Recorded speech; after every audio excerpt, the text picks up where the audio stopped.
Nagresulta sa pagkakakumpiskar sa 130,000 pesos na pigtutubudan na shabu.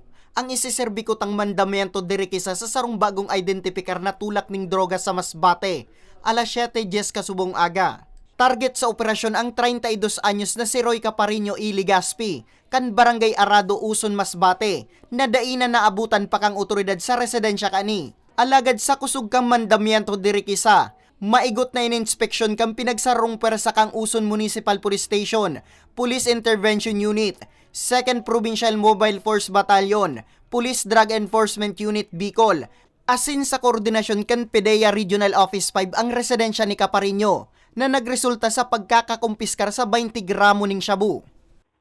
Siyempre baka natawagan na to ng mga kamag-anak o ng mga kapatid.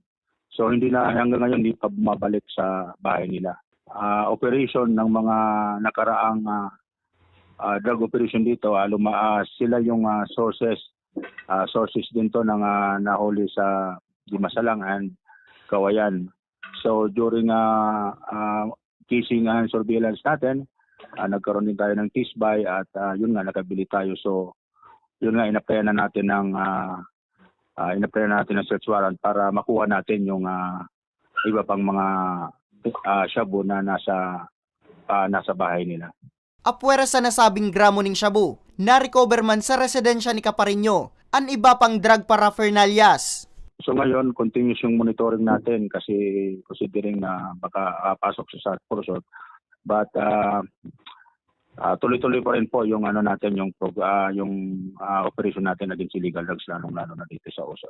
Na-turn over naman sa crime laboratory ang mga nakumpiskar na kagamitan sa harong kang sospek para ipaisirarom sa magkakanigong eksaminasyon asin pag-analisar. Sa ngunyan, padagos pang pinaghahanap kang otoridad si Caparino na naatubang sa pagbalgar sa Republic Act 9165 o Comprehensive Dangerous Drugs Act.